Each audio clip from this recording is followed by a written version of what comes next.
Good afternoon.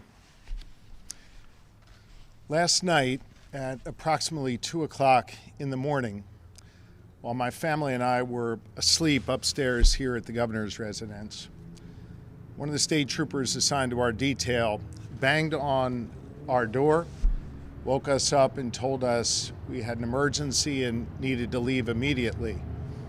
Together, we secured all of our children, our 2 dogs, our family that was staying with us, and the troopers safely evacuated us from the governor's residence.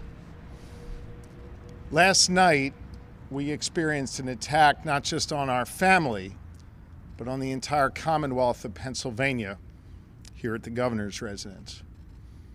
I want to thank the Pennsylvania State Police for safely evacuating our family, for their bravery last evening, and for their careful leadership of this investigation. I want to thank Harrisburg Fire and their chief, who was personally on the scene and spent time with me and my family last night. He and the other firefighters from Harrisburg ran toward danger to help keep us safe and quickly putting out the fire. I want to thank the Capitol Police for assisting the Pennsylvania State Police last night in ensuring everything was orderly. I want to thank the FBI and our federal partners for their assistance. I spoke a couple hours ago with Director Kash Patel of the FBI. He promised all of the resources of the federal government. He was extremely kind and courteous and thoughtful in his conversation with me. And I thanked him and the women and men of the FBI and the President of the United States for their support. I especially want to thank your local district attorney, Fran Chardo. Fran is someone I've known for 20 years in public service, an outstanding leader in law enforcement. You'll hear from him in a few moments. Lori and I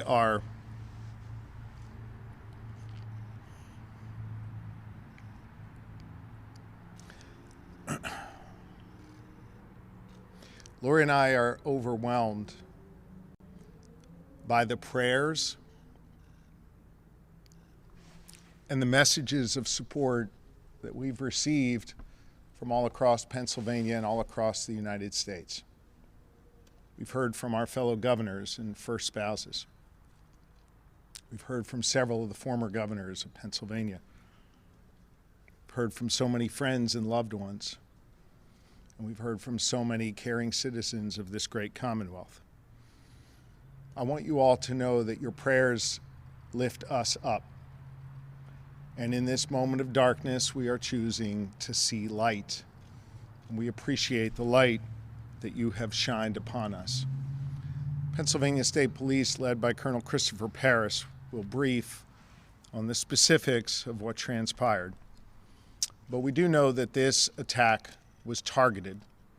We don't know the person's specific motive yet, but we do know a few truths. First, this type of violence is not okay.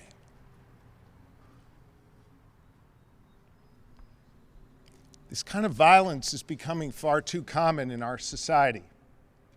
And I don't give a damn if it's coming from one particular side or the other, directed at one particular party or another, or one particular person or another. It is not okay.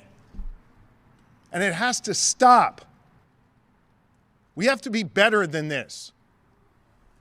And we have a responsibility to all be better.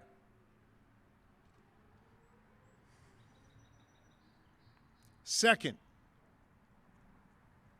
if this individual was trying to deter me from doing my job as your governor, rest assured I will find a way to work even harder than I was just yesterday for the good people of Pennsylvania.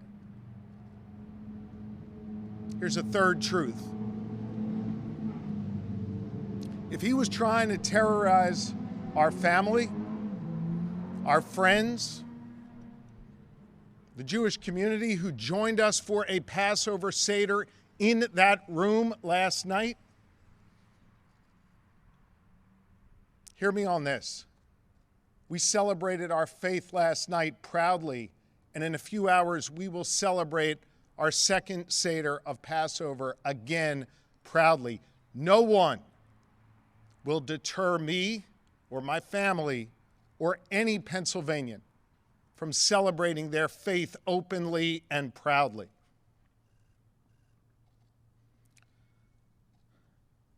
I am grateful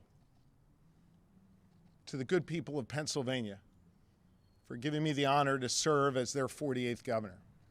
I will continue to pour every ounce of my being into this work. I'm going to do my best to be your governor, and right now to be a good husband and father to my family, who are obviously traumatized by what occurred here last night. We are grateful to law enforcement for helping ease some of that trauma thanks to their outstanding work. They were here within seconds, and they did an extraordinary job. Local, state, and federal law enforcement partners.